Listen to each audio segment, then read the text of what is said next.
All right, welcome to We Are Libertarians. We are live in the brand new podcast studio that I am building. I think I'm going to call it Podcasting and Platform Studio, but I haven't decided on a name yet. It's been a 3-month odyssey to build this space. What you can't see is the giant 12 by 6 foot moss wall for soundproofing, and there's all kinds of equipment and junk. You know, what you see is Danny Lundy, Harry Price, walls, and that's kind of it. But Harry, this is the podcast studio that I'm building for my podcast business. Yep. If you're a listener and you don't know, I edit podcasts. I do production of podcasts. I help people launch podcasts. Like, I have a full side business that does all kinds of services for podcasting, and we needed a space, and you wouldn't give me a key to your house, so I had to go out and build a podcast studio.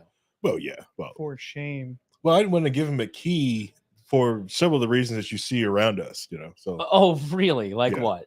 Well, the fire hazard extension cords that he has around here, several of them daisy chains, no fused, very dangerous. Not to mention the shady characters he has on the show on a regular basis. Exactly. Yes. Yeah. Well, yeah. No, the power is probably an issue, but we're not going to tell anybody that. Yeah, it's not the fire code. My mute button's missing. Okay, I just want to point that out. I don't have my. There is no mute button. No. Yeah, I'm gonna have to just cough right into the microphone now. That is a good suggestion. So we're kind of doing a podcast. This is like we haven't done We Are Libertarians in a while, so we definitely wanted to get an episode in and have a conversation.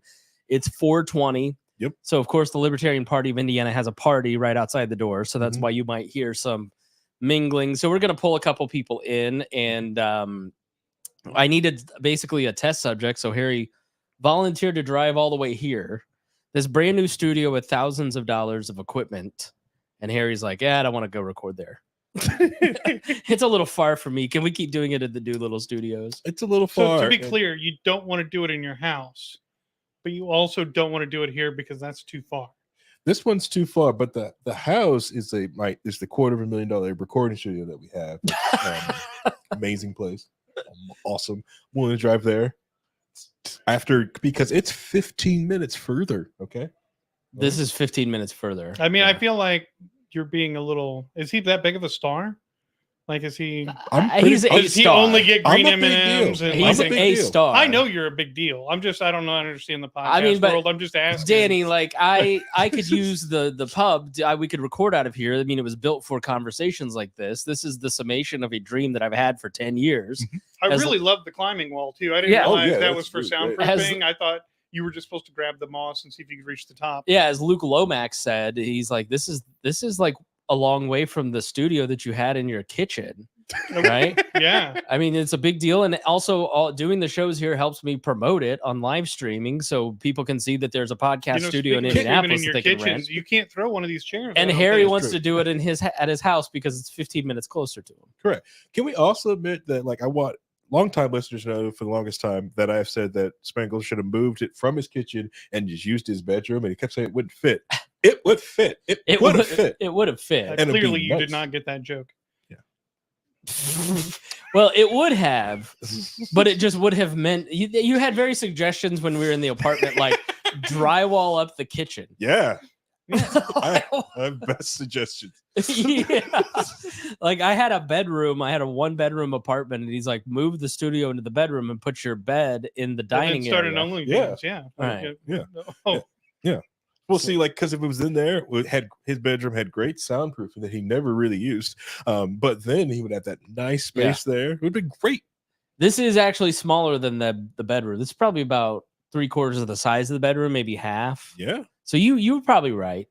See? Yeah. The angles in here aren't totally ideal. It's good enough for sure. I need a couple more cameras. Yeah, a couple more cameras in here. John, come on in. John, it's okay. Yeah. People are wandering up to kind of peek in the studio. I actually like this as a backdrop. This brick wall. Cool. Yeah, nice. Check out the YouTube. It's on the We Are Libertarians YouTube, Facebook, LinkedIn, whatever.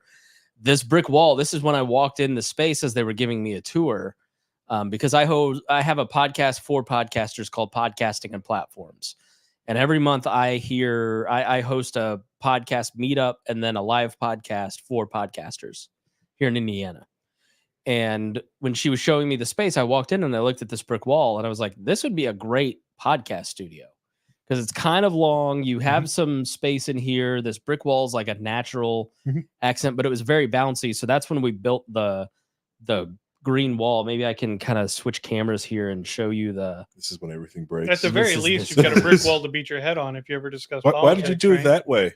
Why did you? Because it's there's. Oh no! All right. So there's the brick wall. The entire studio has now been destroyed. Yep. This is how it happens. Huge. Terrible. Terrible. Just you do know, like, you could just add see, this is why we need a producer Paul here. Yeah. Because producer Paul would hit the add extra camera button under the share screen, and you can use the extra camera. There's kind of a cubby hole over there. I think I can use my phone. You could do that too, but like if you go present, it should be extra camera. Extra camera. And then you can use your All right, so let's see now. See, it's already selected the camera from the Mac, and then you can move it and keep the other camera on without having to do that goofy thing that you just did. Oh, okay, yeah, that's smart. This is why you want to be the producer here. You crazy millennials and your crazy toys. Yeah, and so Switchboard Co-working is the location. They have been awesome partners. They have been so generous and helpful and great cheerleaders. Emily and Tina have been awesome. The community here is really great.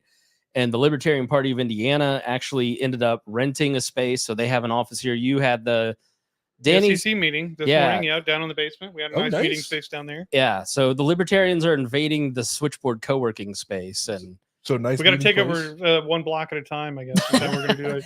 I mean, when I was at the Libertarian Party of Indiana, I always wanted us to have a storefront in Fountain Square for the headquarters. Yeah. Because I always felt like the Fountain Square in Indianapolis is, at the time, especially in the late 2000s, like that was like prime libertarian vibes. Right. So I think it's cool you guys are here in Switchboard along with us. We've reached a spot where we have some volunteers who put in, 20, 30 hours a week. And I think it's helpful to have some of the equipment in a central space where they can access it, even if like our chair is not available. They can come in and like we have a great membership director, Kristen Alexander. She's been doing a great job of following up on membership. She's a big reason why, while everybody else in the country is maybe losing a little bit of memberships because it was an off year last year, that we've maintained. We've actually grown in an off year, which is huge. And a lot of that is a credit to her and some of the systems we put in place of like calling members, doing that touch, actually paying attention to member services. I know, it's crazy, but she does a great job of that. Treating members of the party like they matter. Yes. And so I think it's good for her to have a space to come and make those phone calls, print those membership cards, as well as like our chair, especially if a candidate needs to use the space. That's another thing I love about it. If the Indy Star wants to do an interview and they can come meet here, we can do interviews here. We can do fundraising, events or one-on-ones, here. So I think it opens up a lot of opportunities for the party, and that's why we decided to pull the trigger on that and do it. Yeah, it is great. It looks professional. You want people to treat you like a professional party. You want people to donate to a professional party, and this looks legit. You've always was legit, but it is legit. It looks legit. Look, my podcast studio is legit. Switchboard's legit. The Libertarian Party, things are coming up. Yeah, libertarian now. I'm just saying, it's like. Well, I managed the convention in 2021, which I had no idea COVID was going to be such a big thing. But the theme of that convention was level up, and that was right around the time I started getting really involved with like the state party, and it's a lot of us kind of I call the newer crew. Have that idea of leveling up. It's time for this party to go to that next level. We are grateful for all the people who laid the groundwork to get us where we are, but it's time to take those next steps and become like a real. So let me ask you this, because Andy Horning will be up here in like 5 minutes. So we've just got 5 minutes left with Danny. Danny, you've been around. You were kind of coming in as I was leaving, so I came in 2018. Like the state convention was like 2017. I don't remember. I feel like you were early. The year Melissa was there was my first ever real libertarian event. Right. I saw the drink cart get turned over and everything. It was great. Melissa was super exciting. Donahue, Melissa Hubbard. We had a long-standing feud almost 10 years ago with her. This show used to be wild. And I walked in having no idea about any of that, a complete noob. Yeah. And I just showed up from an unaffiliated county. I bought a ticket to the state convention to meet Gary Johnson. Right. That was the whole reason I was there. And then they made me a delegate. And then there was a 6'2" dominatrix screaming at everyone. Yeah. And I was like, this is exciting. And I had a voice as a newbie from an unaffiliated county, I was able to have input, which I know you don't have in places like the Republican and Democrat Party. Yeah. And that was amazing to me that I could be part of a process and actually have a say. And that really, encouraged me to get more involved in the party. And, we founded the Morgan County Party after that and all that stuff. So I feel like a lot of people's experiences with libertarians is online. And I feel like that's overwhelmingly a negative experience. I think it's for you and I soured the whole thing. I mean, I'm libertarian. I don't know. You never really described yourself even with that He's word. an anarchist. Yeah. Right? Afro-anarcho-monarchist. Okay. And so I just think people see it online and it's become so much more racist, so much more bigoted. And the truth is, they're all that way. Right. I mean, no matter which side, like Republicans, Democrats, everybody's gone to the extremes. Flat earthers, it doesn't matter. If it's online, it's going to be extreme and it's going to be impersonal. Yes. And that's why I think it's so important that we have more tabling events and we have more social events and we go out and meet people one-on-one, because when we meet people one-on-one, we have great conversations. They ask the questions they're not willing to ask online because they don't want to get dogpiled. Right. And we can have a real conversation of like, well, this is why we believe that. And they're like, oh, I at least see where you're coming from. They may not agree with us, but now they understand that policy position maybe a little bit better. And so we do, I think, 7 or 8 this year tabling events in Morgan County. We do a couple of social events. I encourage like all of our counties, I'm a district rep now. I'm encouraging our counties to do those things, make those personal one-on-one connections. Number one, in this day and age, it's rare. Yes. And so it's going to be more impactful that you had a one-on-one conversation with somebody, because we all work from home now. Like this is the most personal interaction I've had in like a month. So that's a huge reason for the studio is that we were able at Harry's to get together once a month. But when I'm doing my podcast, my weekly podcast, I want to do it in person. And if you listen to the last episode about sex trafficking, there was more deep conversation that we were able to have around that sensitive topic because I was sitting right here with him, with Mark. He started crying about Days of Thunder, right? Like it was like a weird. It was a great interview because we were able to sit here and look and talk to each other in person. And that's my big thing about podcasting is it's so much more fun when you're doing it in person. Yes. And I think every single aspect of life is coming back to in person. Like people have we got high off of the online supply with social media, and then we got pushed into the extreme with COVID, and then realized all of this is really just bad. Right. How can we do stuff in person? I mean, what is that statistic? It's like 80% of communication is nonverbal, right? Right. And you don't get that online, especially when you're typing it. But even on like a Zoom call, you're not picking up on that body language. You're not picking up on that energy or that vibe that you do when you're in person. Yeah. Right. I think that was nonverbal communication that this is over. I think that's nonverbal communication that it's not. So you can stick around, Danny. It's fine. That's very threatening. That was threatening? All I did was just tilt my head. I'm the oldest child. You can threaten me easily with a look. Do you feel threatened? Yeah, no, I think that's a good point. It's because when I see the Libertarian Party people, I was head of I was executive director of the party from 08 to 12, built a ton of relationships and friendships with people, and didn't see people as regularly the last decade. But when I do drop in and I do see them, there's still that connection. But I don't have that connection to people that maybe I was like libertarian online friends with. Right. I just think if you meet a libertarian in person, they're usually not as horrible as the ones that you meet online. Except me. Well, yeah. I'm actually way worse in person, just so everybody knows. Well, give people a plug for your county party or the party in general, and then we'll have Andy. Libertarian Party of Morgan County. We have a lot going on. If you want to support our local county party, you can go to morganlpin.org. If you don't live in Morgan County or you don't want to, donate to a county party, please go to lpin.org. Look up the Indiana Party. We are doing great things here. And become a member, join us, whatever you can do to help, we would appreciate. And I know Andy's ready. He's our U.S. Senate candidate, and I appreciate you guys having him on. Sure, yeah. Let's get him in here, and he can teach you everything you want to know about something. He's a super smart guy. Yeah. You want to go get him? Yeah, if you would. Yeah. I'll go get him. All right, thanks for being here, Danny. Bye, appreciate it. Yeah, so I've known Andy Horning forever. Andy, you've met Andy, right? A couple of times, yeah. This, by the way, is the second time I've accidentally on purpose, I don't know, brought you to a Libertarian Party event. Yeah. Second time. Yeah. Usually I avoid these. I was like, oh, neat, not going there. I've podcasted with Andy, but I don't know if you've ever podcasted with him or had a conversation with him. No. I think he's met me, but like the last time, because when he came on the other time, I couldn't be there, or I think I gave my seat to someone else that wanted to be there. I think that's what it was. Gotcha. I don't remember. So you've never really had a conversation. Oh, thanks, Danny. Nope. Well, Andy, thanks for being here. Well, thank you. Yeah, we're excited to talk to you. Harry has not ever really had a conversation with you. I don't think. Tough questions. This man is the reason I'm a libertarian. This one? Yeah. All right, that's fine. Mine's the guy that was like a John libertarian McCain reverse racism there. Very tall. This one? Mine's a lot taller. You like why are you a libertarian, Harry? What turned you? I thought we were going to be like him. We'll start with you, and then I'll ask him the same question.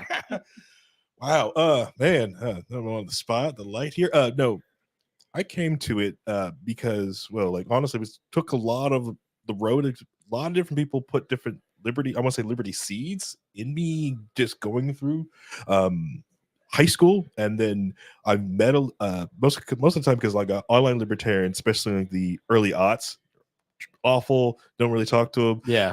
I did kind of like flirting with a little bit, listen to Free Talk Live, and I finally met one in person, local libertarian Joel, and talking with him when I was in college. He just kept talking about it, and just kind of like helped fester those ideas, and watched a lot of Firefly, and here I am. Firefly. So it wasn't necessarily somebody like in person. No, it was in person. Yes. Oh, yes. Okay. Meeting Joel, this local libertarian Joel Palmer. A lot of people. Oh, Joel Palmer. Okay. Joel Palmer. All right, yeah, it was him. You remember him? I don't. All right. No. If you saw him, you would remember. Yeah. Yeah. And it was just this, because especially being in college, you meet a lot of like socialists and communists, and they're not really living their ideals, and they complain about capitalism, stuff like that. And then there's Joel, libertarian, living his ideals, talking about this, and allowing these people to be around him. And that was the one thing that was always stuck with me. It's like, listen, I'm a capitalist. I will allow these two to be here, but if they were in charge, they would not allow me to be here. And that kind of always stuck with me. How did Andy? Welcome. You're running for Senate again. U.S. Senate.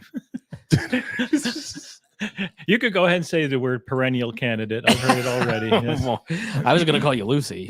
No, it's Charlie Brown. But yeah, no. You and I met in 2004.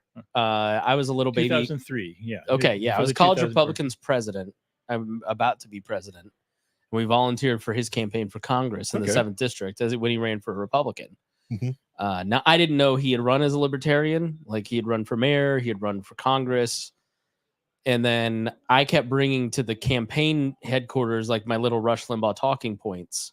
And he'd be like, well, have you thought about how really dumb that is?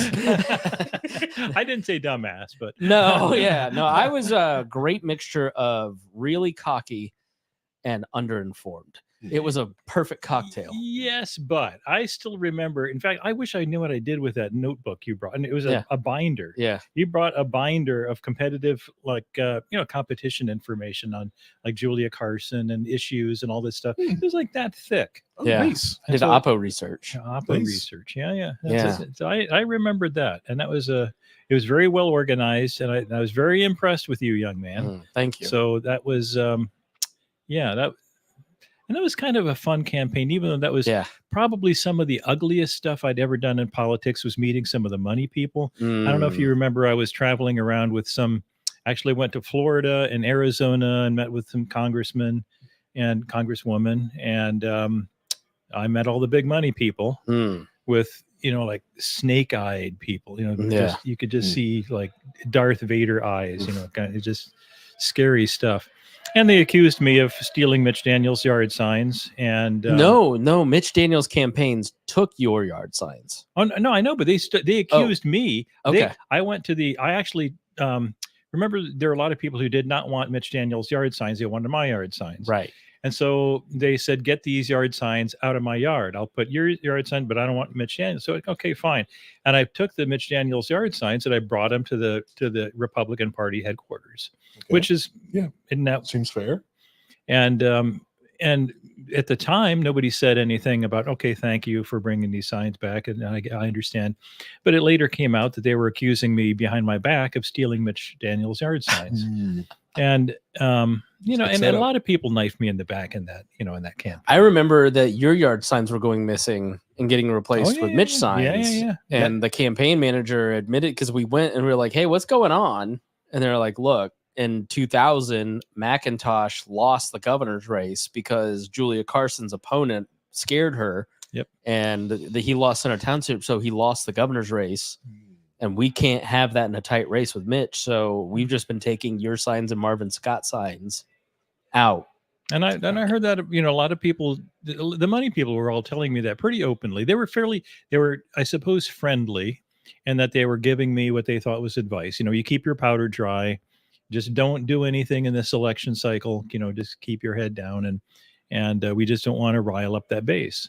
Yeah, and so we're not going to give you any money, but we like you, Andy, and that was kind of their message. Yeah, is that the main reason why it feels like the Indiana GOP just feel like they just abandoned Central Township? They just because they're worried about the other things outside the donut. Well, so if you're not from Indiana, we have Indianapolis is in the center of the state, and then it's in the center county.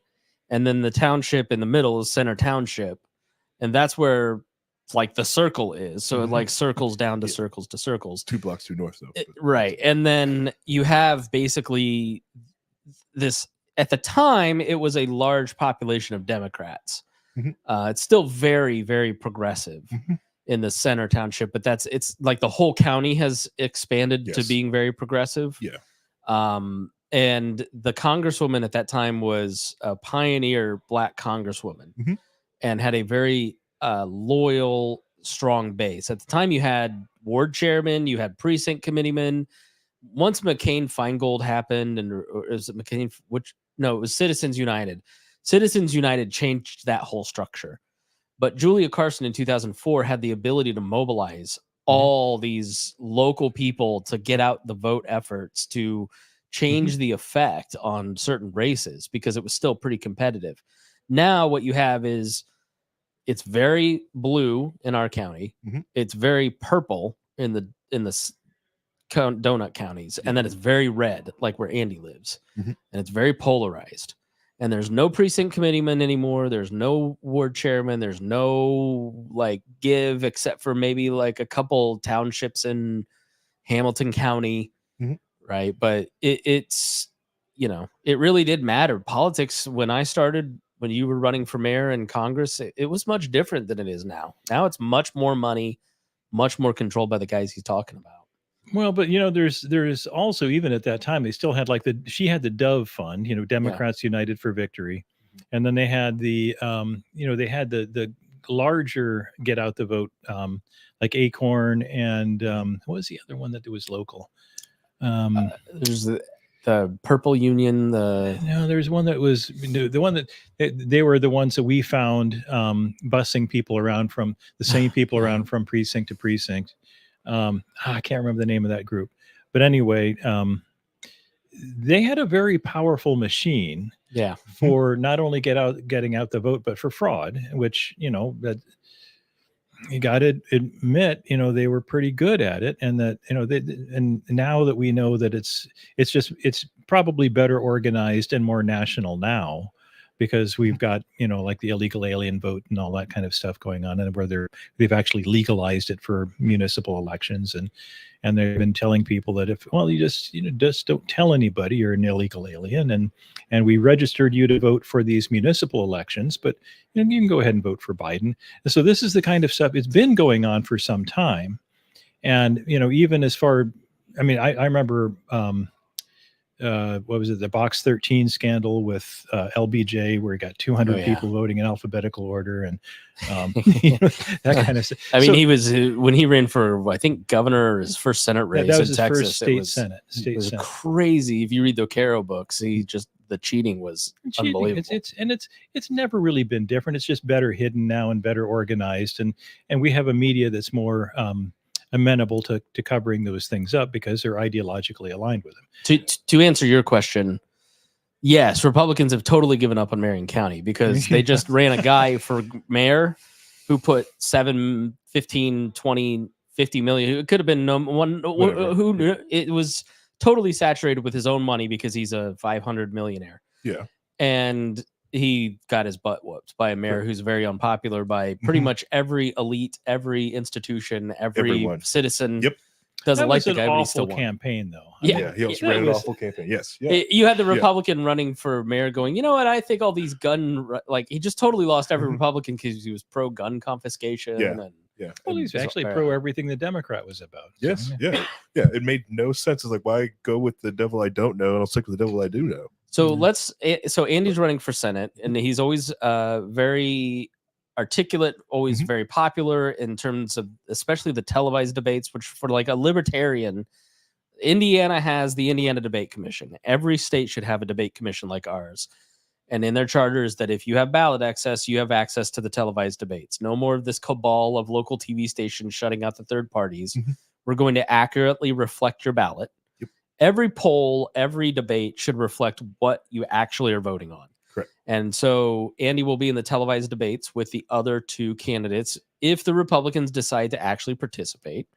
You're running against Jim Banks on the Republican side, presumably.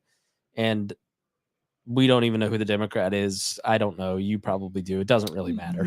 Yeah, it's not. Yeah. I don't think they have anyone yet, right? I mean, no, they do. There's, in fact, what is that lady's name? I can't remember. She's a psychologist. Actually, I mean, she's come on. She's actually said some good stuff related to like prison reform and so on. But economically speaking, I absolutely disagree with her. But in a state like Indiana, we saw with Don Rainwater's campaign in 2020, where he was second place in 33 and a third of the counties in the state.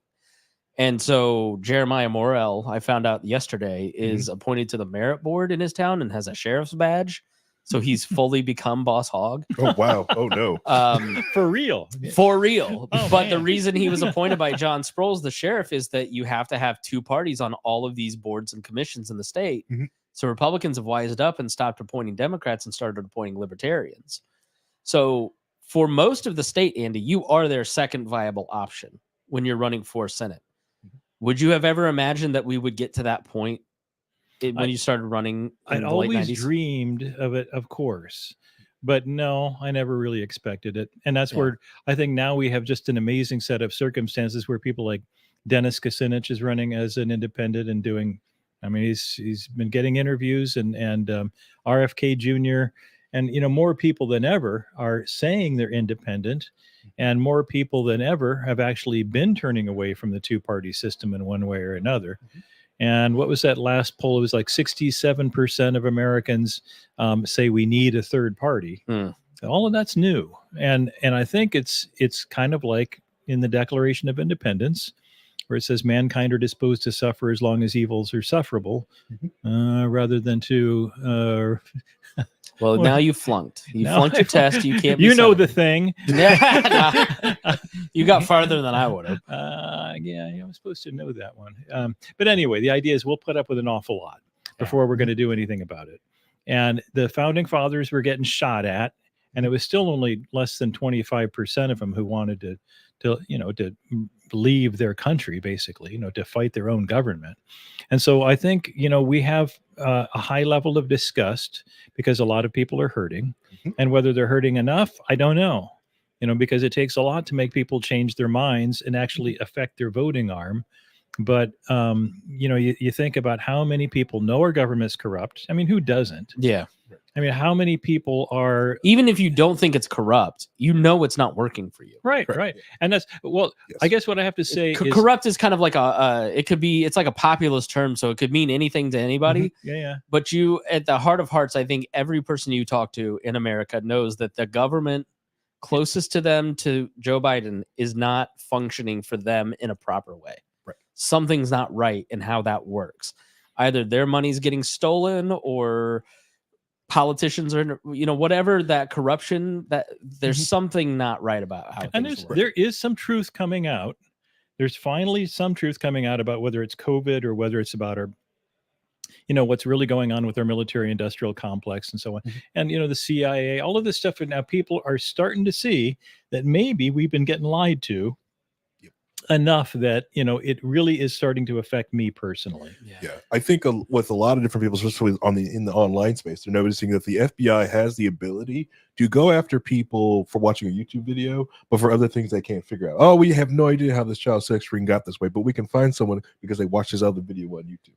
Or, yep, we can use the a lot of different algorithms that we have to flag and get people for typing different words, but everything else, we have no idea how these different rings are going to do. It's the selection of what they go in police. I think that's also like bringing attention. Harry, how much of it is that we have become more of a niche down internet culture, especially as like millennials and Gen Z? More of us have gotten more after the pandemic, more niche down, more into our own little silos, and so it's more noticeable when those sorts of things start happening. Yeah, correct. Yeah, when they start going into different spaces, you're absolutely right, because they had some cover because everything wasn't so walled garden and everyone's like kind of meshed together. But now you're right, everyone's in their own little siloed pillars into different platforms. It's very noticeable when the Fed comes in and does something, and then other channels go and talk about that type of drama that goes from this. So yeah, and then it's like you cross pollinate the different niches, and then all of a sudden it's like, oh, what's going on? Yeah, what do you mean this happened there? And then they go like, okay, this sounds the exact same thing that happened to us. There's a very well-known libertarian podcaster that I never liked that made up lies about me that pretty much everybody agrees now worked for the federal government. He's no longer in the libertarian space. He's moved on to other spaces, but it's like his behavior got so ridiculous and obvious to everyone. Yeah. Like, and if you think about it, you start a libertarian podcast, instead of like hiding in the shadows, you start a podcast, you invite the craziest people in the space to come online and say in public exactly what they think. Remind me to ask you who that was afterward. I will. And so you get these people on tape, and then it drives people to you because they're coming to watch the freak show, and you're building these relationships with people. And then you're getting in access because you have a high profile in the vertical. You get access to all of these discords where you are all of a sudden, when you look at the log, the most active person. You're never participating, but you're the most active person. You get to monitor because everybody's excited that you're there. I mean, media like this has given people access to these spaces in very public way. Like, so I look at it and I go, you know, when 20 years ago, when we first met, you had to like have some dough to kind of be a broadcaster or to have some reach or to do marketing. Like, it doesn't really take much. You just need to niche down enough to get into some of these extreme groups. And, you know, go ahead. Oh, I was going to say, like, no, it's if you've ever read the book Rats, it's about how to find snitches and stuff like that. Michael W. Dean always talked about it. Like, it's a great book. If you're doing anything with a group and you really think there could be a Fed in there, it's a great book. It's called Rats. It's free online. I guess I don't care if there's a Fed because I never do anything. Like, I know that's like a very like normie thing to say, but well, you know, when you say that though, I think a lot of people are starting to understand that if we do get CBDCs, for instance, which is what? The digital currency that is central bank digital currency, so which is stupid. So if they're able to have a line item veto on everything you buy, so they can or do like I don't think you should go to that concert. I don't think you should be hanging out with those people. You drank too much. The idea is that they will be able to edit what you spend, where you spend it, and so on. And that's been their stated objective for some time. And so you think about what it is that the Agenda 2030 from the UN has been about, which is largely, by the direction of Klaus Schwab and the WEF, which started in 1971 or whatever, way back when. So these things, it's not secret, where things are going. And when people start saying, well, it doesn't affect me, they're not really looking very far ahead, because this will affect everybody. It's going to affect where you can live, whether you have to live in a 15-minute city, which is another one of their objectives. Whether you can, like I live on a farm, I've got 2 creeks and a pond on my property that will be really under, if they have their way, it's not going to be my property anymore. At least, those things are going to be controlled by... Meaning that some board will control your waterways. Well, there's a lot of control over our waterways anyway, but this is not going to be United States doing it. So, the idea is going to be what the original UN Charter, the League of Nations Charter, was originally supposed to be. Literal one world government, where the whole idea of nation states kind of disappears. And we have one organization that controls all of the military force, all of the legislation, everything is going to be controlled centrally. And this is, it's not just the Malthusian eugenicist, crazy talk stuff that I happen to believe also, but the fact that this has been their stated objective for over 100 years now. But you and I don't buy into everything you're saying, so I want to push back. I want to because I could see like the currency, for instance. It'd be very easy to make us a cashless society, and then you get Chinese control, but we're pretty much a cashless society already. Right. But like when you say they want one world government, right? When you see the world trending away from that, like in terms of their choices of government, we're kind of moving more towards authoritarian governments. And I mean, this year alone, in terms of the elections, you could see India, the United States. I think it's like 50% of the world is going to choose their world leader. It's like the biggest election year of all time. And most of the favorites to win are people who are pretty nationalist and away from part stuff. of the WEF. Okay. So if you're actually looking and why does that matter? World Economic Forum. So what is the World Economic Forum all about?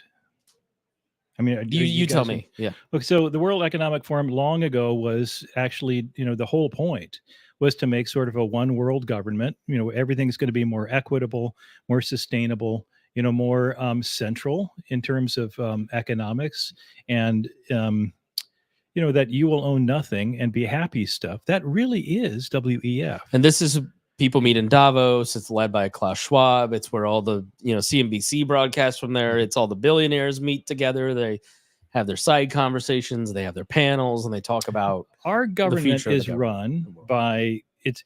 I think everybody kind of understands, about the lobbyists. They kind of understand about the permanent partisan staffers. They kind of understand about the bundlers. Right. But what they probably don't get is one of the most clever things about the WEF was putting real teeth into the prospect of one world government by getting corporations on board.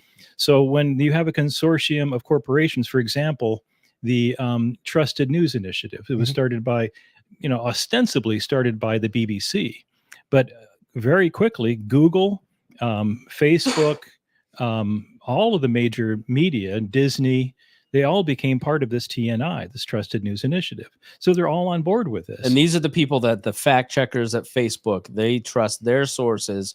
So when your meme gets fact checked, they're going to this pool of trusted news sources. AP, all of everybody, all of the major, sort of the trusted media that have been around forever, all of the big newspapers and so on, although they're shrinking, that's TNI. And there is a consortium like that. I mean, when you've got the search engines, you've got all of our media sources already under there. When you've already got corporations like BlackRock, part of the WEF also. I mean, do you understand the power we're talking about here? When you get corporations on board, Lockheed, all of the military industrial complex guys, they all have the same. And look what's going on with Boeing right now. Yeah. All of this is now part of the WEF plan. And so, while it does sound like crazy talk because it's so extreme, you got to be thinking some of this, how much of world history has been like that, where it's just too crazy. Stalin, too crazy. Hitler, too crazy. Mao, too crazy. This is, and this has been going on for thousands of years. I mean, you had Caligula order his army to go attack the sea, and going, and so, you've got crazy in our gene pool going way, way back. And so to think that you have somebody like Klaus Schwab who says these things out loud, you think he doesn't mean it? He does mean it. Yeah. And he's got the people behind him to make it happen. And so when we're talking about, what's really been going on for a long time, and you read books like Whitney Webb's, One Nation Under Blackmail, which you really ought to check that out. Some of this stuff, it is not just that it's scary, because my interest is not in scaring anybody. My interest is making people wake up and do something about it, because we have all the power. What's frustrating is we have the numbers, we have the reason, to do something about all of this, because we have to live with the results, and we have the power of peaceful revolution as plan A, but plan B is ours too. And that's, that's and we're live. Ron Milford asked if we're real live. But so if you want to ask a question, feel free to leave a comment and we'll ask Andy. But where I come down on it, I look at it and I go, things really are bottom up as opposed to top down. And when you have all of these egotistical people at the top, it's very hard for them to keep their plans together, because these are not people who can work together for a long period of time. These top down impulses always break apart, because like with COVID, for instance, you can't get the American people to stay in their house for that long, because we will riot, like literally riot. Yes and no. Right? Yes and no. So you got to say that it isn't exactly top down. It isn't exactly bottom up, because you've got the bell curve going on here. Okay. So you have an awful lot of people. Most people will follow somebody. Yes, and so, it doesn't, with something like COVID, look at how many people did do as they were supposed to do. Look at how many people are still getting boosted. So, you think about, what it is that makes people believe one media source, not believe another. So these people will say Epoch Times, for instance, is crazy talk. That's all nuts. These other people will say that the New York Times is nuts. That's all crazy talk. Then we know they're lying. They've lied forever. And so you've got this impulse where we follow somebody, we follow our news sources, we follow a political leader, we follow a doctor. There's always some, and it could shift, based on what issue we're talking about. We can be Democrats on this issue, or Republicans on this issue. We could be gay on this issue, straight on this issue. And so all of the divisions that we keep coming up with have their own associations that can shift. But I think the people who are managing, the divisions are pretty clever. I mean, well, I wouldn't even say clever. It's kind of a human default that we do certain things. The divide and conquer stuff is very old. It doesn't take a lot of genius. And so by creating divisions, I think you, and then I'll go to you, but so it's really, if you pay attention, the stuff that gets pushed or things that like become controversies seem to be in concert, right? It could be groupthink. It probably is groupthink, right? Everybody went to the Columbia School of Journalism, so they have a certain set of training and certain set of biases, and they all sort of think alike. And so this thing tends to outrage people who think this way. I mean, but you could also look at it and go, well, man, it really does seem like when this one issue that feels like it serves a purpose gets pushed by every mainstream outlet, then it gets, and a lot of times the other way, it gets pushed by Russian propaganda through various independent outlets and memes and paid advertising on social media. It really does feel like so much of what we see online is picked for us to fight over. From somebody, be it a foreign power, a just trusted news initiative, whatever. Like, and opting out of that, I'm going to be honest with the listeners, if you can't tell, the last 6 months I've been so focused on building this business that I have not paid attention to a lot of the news. Harry, I have been so happy. Feels good, doesn't it? I know. I did a ton of episodes in November to kind of get me through this busy period, and now I'm starting to pay attention again, and I'm like, man, so much of this feels like total bullcrap. Yeah. It feels like we're being fed something from somebody, as opposed to just like, tell me what the facts are, because it is what's going on. Yeah. I will say like this with the Epoch Times, Epoch Times does have a slanted bias, but when it comes to reporting on the CCP, it's great stuff. But that's the point. Like, that was because Chinese, started out as a Chinese. It started out by Chinese people who were the Feng Gong. It's like a cult that hates China, that hates CCP, and so their anti-China stuff's magnificent because they're like.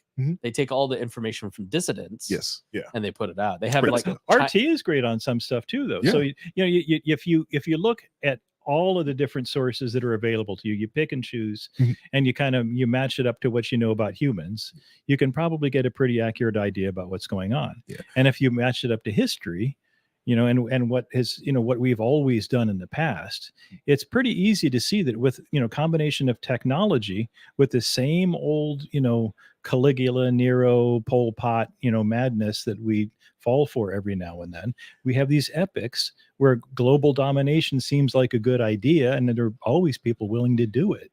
Yeah, but technology and word of mouth goes a lot faster. I think the one thing we did learn under COVID is that there's the reason why the United States is always a thorn in all those different plans is the freedom of speech. We will talk, we will open our mouths, and outside of the walls of the United States, that really doesn't exist. In the Second Amendment. Yeah, in the Second Amendment. Yes. It's very important. You can only put orange construction gating around playgrounds for so long before Greenwood First Amendment is a freedom. First Amendment first, then the Second Amendment. Yeah. You don't use the second if the first fails. I didn't. That was my podcast on both First and Second Amendments, by the way. So. I'm just saying, it's like the Bill of Rights is really important. Oh yeah, it is, but it's also deeply under attack. Yeah. And one of the things that I think we should all be alarmed at is how we're losing the freedom to speak. In fact, especially after whatever you say happened, with the insurrection or whatever in Washington, D.C., you got to at least say that the way our Justice Department has treated it, the people who were involved in that since then, has had quite a chilling effect on, 3 of those 6 freedoms in the First Amendment. Yeah. And so, you're thinking about our, petition, assembly, and speech. And those are critical. And if we lose that, and if we're not, and kind of going along with that T&I thing, one of the things that, we've known for a long time, there was a study back in the 70s, in fact, talking about how the media don't really tell you what to think. They tell you what to think about. And so, you're not going to be thinking about stuff that they're not telling you about. And you might differ from what they say about a particular subject, but that is the subject you will be thinking about. Yeah. And if they're not mentioning stuff, like as libertarians, we know this, it's almost better to get bad publicity. I'd rather people say, Andy's a terrible person than have nothing come out at all in the media. I think Trump showed that, right? Yeah. Well, Trump is a good example too, where they were trying to say really bad things about Trump, and a lot of them were true, but people don't care. Most of them are true. It's hard to come up with a bad thing to say about Trump that isn't true. But that's I think the superpower for Trump is that he goes, and I think that's his superpower is like, and yeah, I cheated on my wife with a porn star while my wife was pregnant, and I think that to me is, he comes out to, I could shoot somebody and people would still vote. That's a powerful moment, because that's the moment that Trump realizes he's onto something. He realizes there's something going on where he has a durability that other people don't have. Yeah. And he has taken it so much further than probably he ever dreamed. Yeah. To the point that I think it's actually kind of scary now how much people just don't care about what is true about the guy. But there's another phenomenon in there too. Sorry. Yeah. I was just saying, but it's just also the other side. It's the other side of it, because when we were also talking about, like, with Hunter Biden, right? What he has done, if that's illegal or not, doesn't matter. It probably should be. He's gotten so much money just because of his last name, of his family being in office. Yeah, you're saying he's put on boards because he's Joe Biden's son, and he gets all this money, and then he has all this immunity because he's correct. Yeah, it's just like, okay, yeah. When he does, this is not illegal. This still looks bad. This looks awful. Yeah, I mean, what Hunter Biden was doing was legalized corruption. Correct. Yeah, his dad would go and give a speech against one party in a country, and then the party that was helped by the speech would pay Hunter Biden. Well, dubiously. I mean, if what I think happened, it was quite illegal, and that the money has been pretty well hidden. The money trail has not yet been revealed to us. Right. Yeah. But if it's what I think it is, it's totally illegal, and it's. But by the same token, you have that way if it's above board. Just Trump like no one puts an email servers in a bathroom if it's all above board. But the Trump administration goes and legitimizes Saudi Arabia, gives them all these weapons deals, helps. After campaigning against it, of course. And then when Jared Kushner leaves the office, after Trump leaves office, Jared Kushner gets $2 billion from the Saudis. I know. Yeah. But see, it's crazy how that happens. This is what we have come to expect from politicians. Right. And one of the things that I have to say about this whole Trump phenomenon, though, is that I don't think that these Trump supporters all like Trump. Yeah. In fact, I know an awful lot of them do not. It's just that they think that Biden is so much worse. Yeah. And that's generally been the case where, you know, we've been getting more and more divided to the point where it's not so much that I like my party. It's just that I hate that other one so much that I fear what will happen if they win. And that's what, you know, I'm going to be facing that in this upcoming election where, you know, I think it'd be easy to prove to anybody who's listening that I'm going to be the only candidate who's at least constitutional. I'm going to be the only candidate who's not part of the problem already, or not going to make it worse. But that's not what people are. You know, I'm hoping I'm wrong. I'm hoping that everything changes in this next election, and I'm seeing positive signs. But what has happened up to now is people throw all of that stuff away, and they've been telling me, Andy, yeah, you're the best candidate. I agree with everything you have to say, but I've got to vote for it. I can't let that. You've heard that your whole career, though. My whole time, and that has been so powerful for so long. But there's got to be a hinge point here. There's got to be a point at which people, you know, you look to see what is the approval rate of Congress right now. It's like, you know, low double digits, maybe single digits in some cases. But what's been the re-election rate? 98% of the U.S. House. Yeah. So that is where the hinge point has to be. We don't like what's going on, but we re-elect them. There's got to be a switch in there where that dissonance has got to end. Let's go back to the World Economic Forum stuff, because this is it's not that I think you're wrong. I think you're right. But I also think just the ability for top-down planners to have long-term serious, like, I don't know that you could get one world government implemented and have it last very long. Don't get me wrong. It will fail. Everything. I mean, one thing you have to say about all human civilizations is that they've got a multi-thousand-year record of 100% failure. Right. I mean, because at the end of the day, I want you to talk about the top-down, the bottom-up piece, the second choice that you were talking about, because that's the piece that I really try to talk about a lot. And that's because governments are inherently, bureaucracy in and of itself is evil. It will always march towards grinding human beings down into little dust. But there always is the choice of every person to resist bureaucracy, to resist injustice, to resist bigotry, to resist, you know, all the evils of history that we see playing out in our own times. You know, like the sex trafficking episode. And you've touched on this, and we may disagree a lot more on it now, but like the choice to whether or not to watch porn, if you're going, you have a better chance than not for what that woman to probably be sex trafficked, unless Harry would say, unless you're trying to be safe about it, right? Like your choice is participating in an evil act, right? So there's all these little choices that we have on a daily basis where we can participate in light or dark. Not just with our votes, but we contribute to these systems through these series of choices. Well, keep in mind that this WEF thing is not new. You can trace it all the way back to at least the Fabian socialists of the 1800s, in England. And so, you look at how many societies have come and gone, how many nations have come and gone with these principles. And so, you can go back to the 1820s with the New Harmony, the Owenites, to see what their dreams were. And you can make kind of a continuum where they try it, bam, try it, bam, try it, bam. And the scale goes up. So this is going to be just my little New Harmony. But then you say, well, this is a great idea, even though it failed in only 7 years. Let's try to make this bigger. And let's, you keep seeing how these people take this utopian dream, which you can, if you ignore a lot of human history and you imagine we're bees or something, it sounds wonderful. But as you scale it up to the Wilsonian, notion of the League of Nations, which also failed. And then, we ended up getting the UN, which has failed up to now. But, look at Ukraine, look at Israel, look at Gaza, Cambodia, look at Somalia. Everywhere.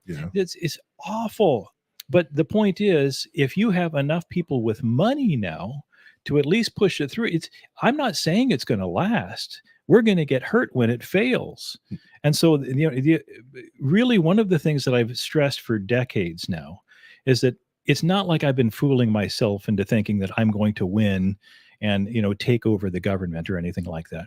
One of the things I was hoping libertarians could do at the very least is get ourselves into positions of at least respect where, when things do crumble, and they are crumbling, the trillions of debt that we ever hear about don't include the Social Security, Medicare, and Medicaid unfunded liabilities. If you include those, you're talking way over 200 trillion in debt and unfunded, bond debt.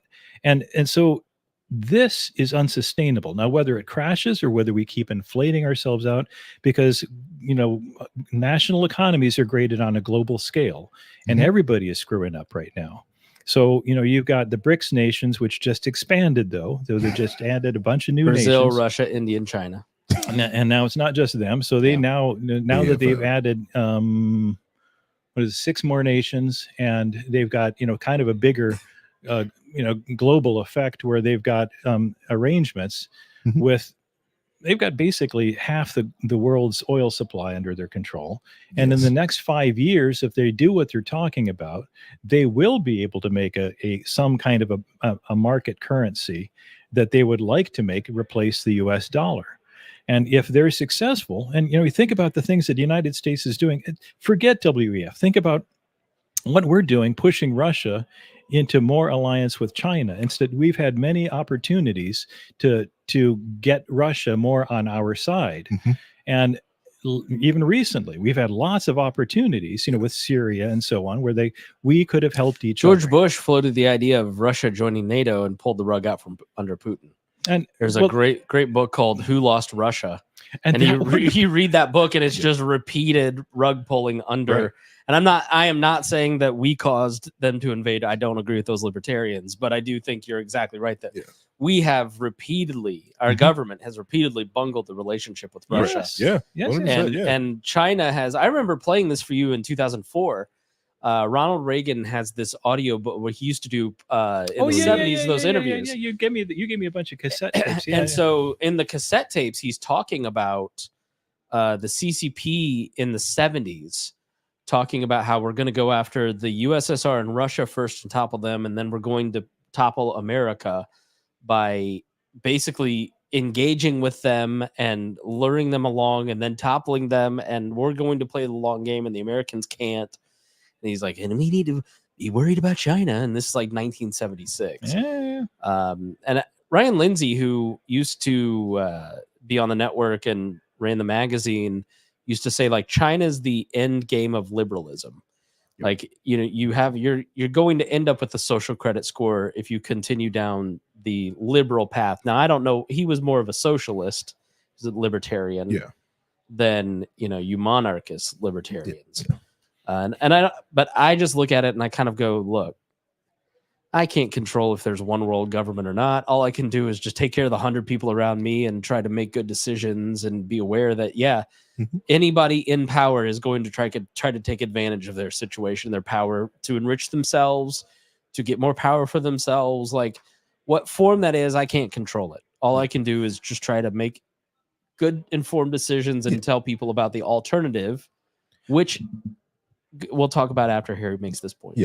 That's also sort of going to Andy's point about libertarians getting into like different spaces. So like one thing I've gotten into in the last few years is strong towns or the 15-minute city. And I realized, like, if I'm there when the people are having the discussions, like, we can easily make a nice 15-minute city where you can walk in that, but I still have access to my car. My car can get around. I can still leave. I'm not talking about like making sure we can get cars and trucks in here. No. I want to be able to walk and get to everything 15 minutes. Explain the 15-minute city. The idea of the 15-minute city that everyone should be able to leave outside their door in about a 15-minute walk. They should be able to get to hospital, grocery store, a third place, stuff like that, like school. Everything's just easy walk, almost like you're living downtown, but you're in a small little town like mine.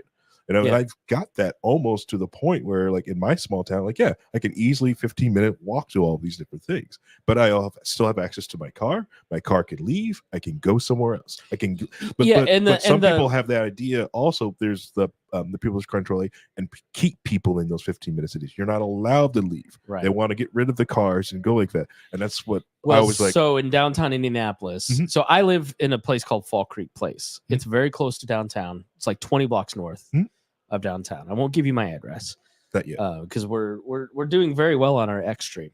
And those people are crazy. But yeah, we're up to like 80 people, and almost all of that is X. So Elon, keep it up. But it's good quality. I'll even call it X if you're going to keep giving us those stream numbers. But where I live, it is very it was a desert, like a food desert, and there's a Dollar General, which is how you know you live in a bad place. Yeah, you got to get rid of the Dollar General. Because what Dollar General does is they plot out every Walmart, and then they drop a Dollar General like 30 minutes away from the Walmart. And so it ends up in inner city areas like mine, or urban or rural areas like where you live. And so your food options become like processed food. And and you have to get rid of those places because you cannot get a local grocery if you have a Dollar General in there. Yeah. Because if those shelf stable stuff that they're selling, if you try to get a local grocery, the margins are going to that Dollar General, not to the grocery store. They have to take the hits on the perishables and not be able to have the shelf stable stuff at Dollar General. You have to get that Dollar General. Dollar General has heard the criticism and has now Dollar General grocery stores that they're starting to plot out, especially in rural areas. But I live in a part of town that is very walkable, and there are things like, a lot of mixed use buildings being built, and it's kind of like a great place to live because you can walk to a bunch of different things and you have a lot of different options. And what they want here in Indianapolis is for you to kind of stay in your particular part of town and maybe even go to like a different part of town, but don't come downtown. Especially with your car. Yes. So they just put in all of these no turn on red signs. Yep. The state legislator threw a big fit named Aaron Freeman about it and negotiated no more adding of signs. And they took the 3 signs around the state house away that bothered them. So they got that done. But I have been nearly hit more times in the last 4 months because of these signs, because I walk downtown all the time. I ride my bike, I walk, because when the light is green and that is when you are green and you can turn right. That is also when that crosswalk allows you to cross. And so now people are trying to gun it, and they say, forget you trying to cross. You no longer have the right of way. I have to get where I'm going, or else I'm going to get trapped for 2 more lights. And so now more people are in danger because they want to, it's for pedestrian safety. But what they did is they did this. So now it's harder to drive downtown. It's harder to turn right. It's harder to get around. They also rebuilt the interstate. And when I mean they, I mean a specific set of city leaders, right? I'm not saying the Jews. I'm saying a specific set of individuals where people who live here know who they are. They also, the state and the city redid the interstate and took out the most beneficial on-ramp. Oh, yeah. And so now you can't, now I'm forced, instead of just driving down to the interstate, hopping on it to get to the other 2 interstates, I have to drive downtown.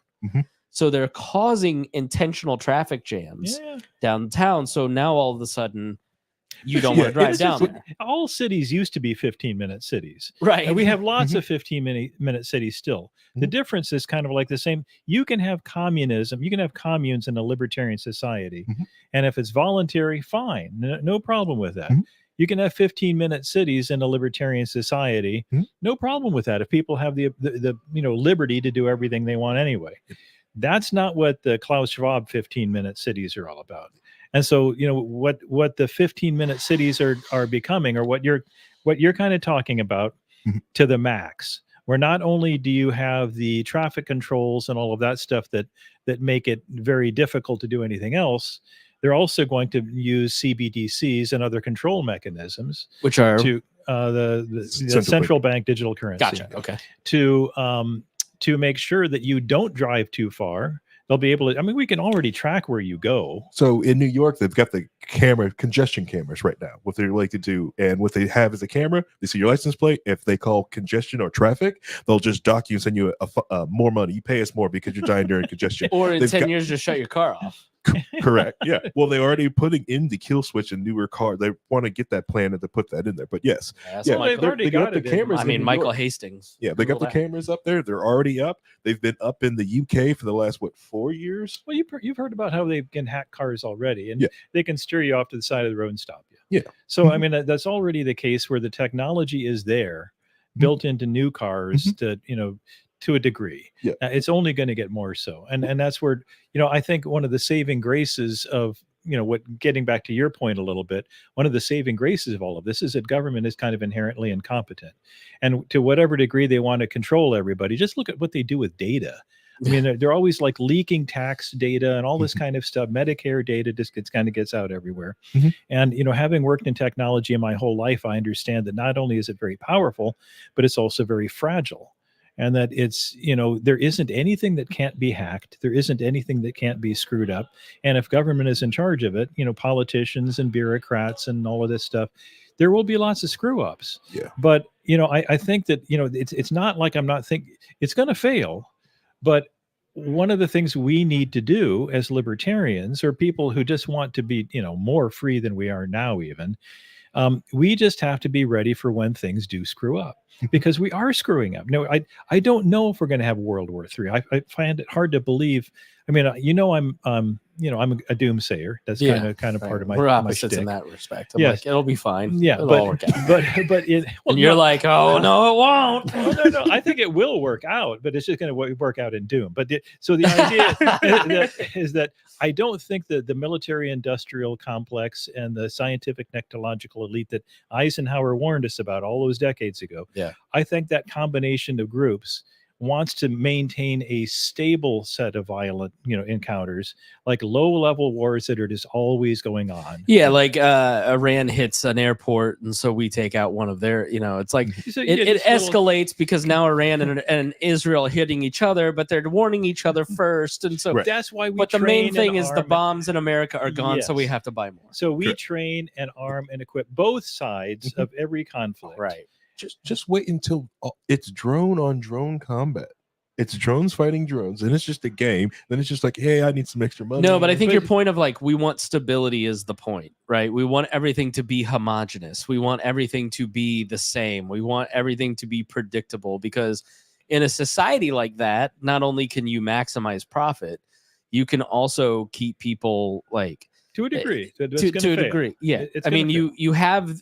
It's better for markets, it's better for bottom lines, it's better for profit. And this is where I think our leftist libertarian friends have some points about private equity and major corporations, where they have some of that right, where you go, yeah, like you watch the Boeing documentary on Netflix and you go, okay, well, yeah, I could see how my left socialist libertarian buddies are kind of right about how profit is, if you make that the god, then all of a sudden the god fails. But in this case, there are two things that are going to make it fail.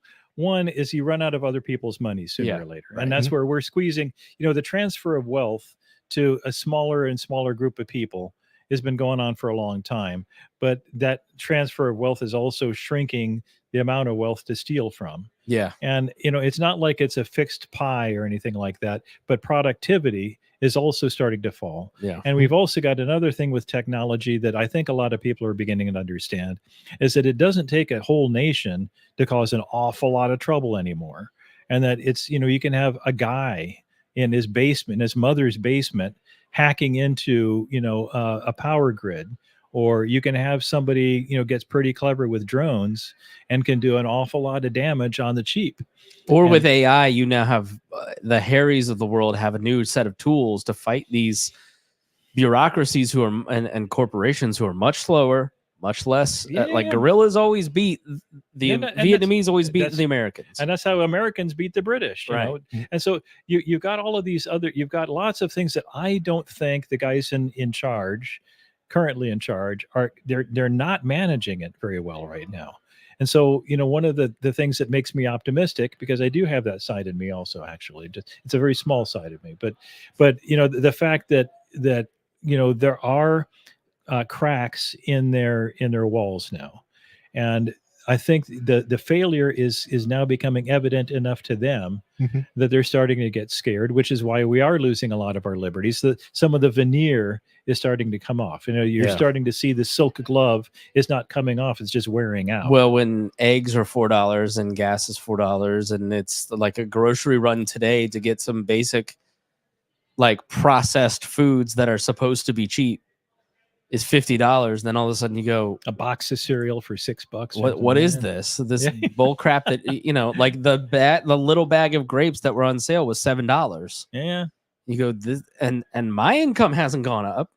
Like my paycheck hasn't increased. Well, that's right? just it. Because they don't have the ability to do that. Like I'm not calling them out. It's like everybody's strained. I wish Trump supporters knew how much of our current inflation is due to his administration. It's the greatest con in history. Thank you.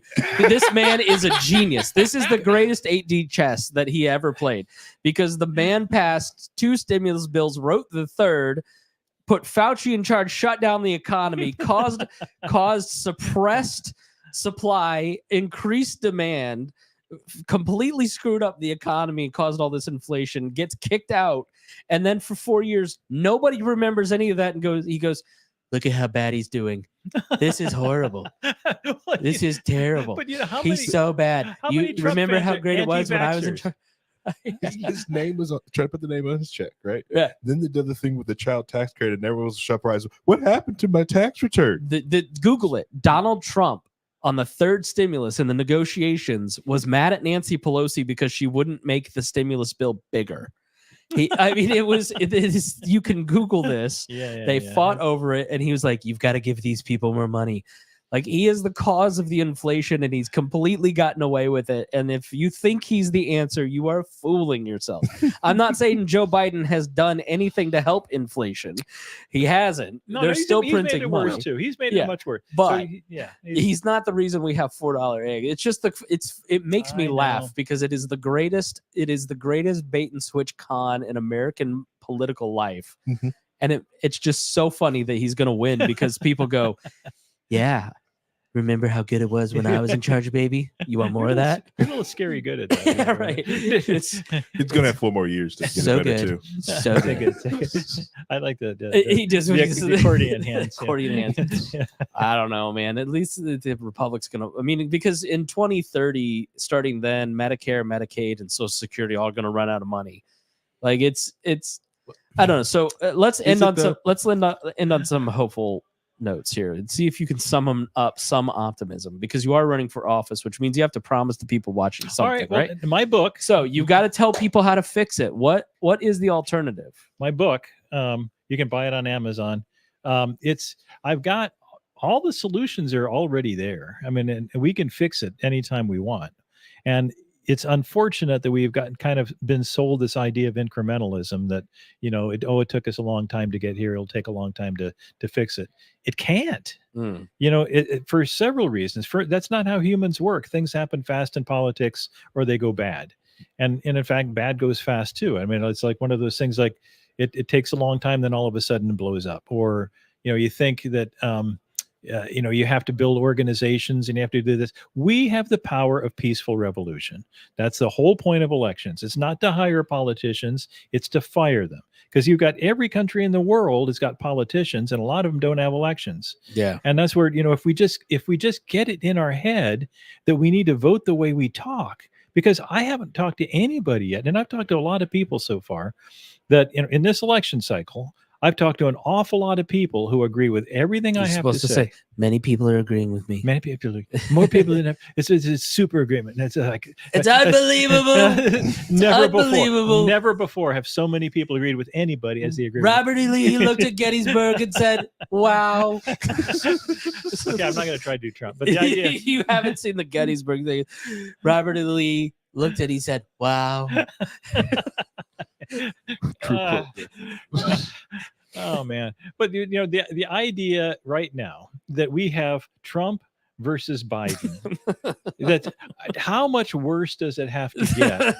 And when remember when we said that about Bush versus Gore. And this is so much worse. So much worse. And they're both and nothing. I'm every day I have less and less against old people. But the idea that, these guys at their age, and given the fact, that these are the most divisive, terrible candidates we've ever had. I mean, even Woodrow Wilson, who, a lot of my friends and people, we would have thought this is as bad as you can get. He was racist. He was, globalist. He was an authoritarian, all kinds of bad stuff about him. But this is worse. What we have now is worse. And the setup is worse, where, there was a time when America could afford to screw up a lot more because we had a lot more money. We had, not only just the global currency standard, but we had, like after World War II, we had 3/4 of the global monetary gold. Yeah. And so, the fact that we frittered away all of that stuff. You also had hegemony where you were in charge of everything after the USSR. Now China and Russia, and I don't think it's an accident that you got Iran and Russia in active military campaigns where they know we're going to and China will invade Taiwan because it is in their national interest to bleed us. And like we tried to do to Russia. And so, exactly. And so the fact that we have been fighting the world and the world is now fighting back, the fact that we have the worst, political scenario we've ever had. Is this actually coming towards me or Mike? I think so. Yeah. No, it's okay. But if I can just one note of positivity, it never takes a majority to change everything. Yeah. Ever. It's always a minority. It's always the passionate few. Buddy, you can do it. It's always the passionate few who determine the course of history. And so if we especially in a three-way race, you don't need 51% to win. Yeah. And so if we're looking at the math of a three-way race, and if we're looking up at the setup of the worst scenario ever as far as the two-party system goes, where everybody knows it's a mess, I think now is the best time we have ever had for people to just say, you know what? I don't like this. It's not working. I mean, it's obviously not working. Right.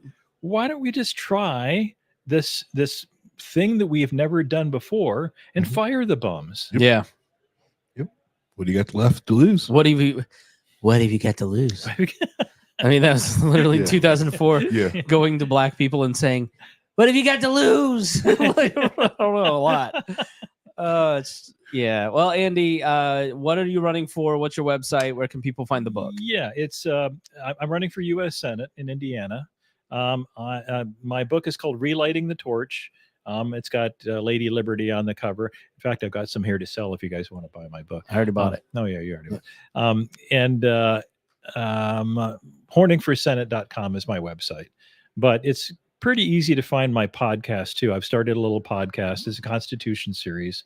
And I'm trying to make them relatively short, like anywhere from 5 to 15 minutes at most on I've got First, Second Amendment. I've got some basic things. So it's on Rumble, or is it in the podcast directories? It's on Rumble, Twitter, YouTube. So it should be pretty easy to find. Facebook. So, all right, Andy, thanks so much for being here. Sure, thank you. Any final thoughts, Harry?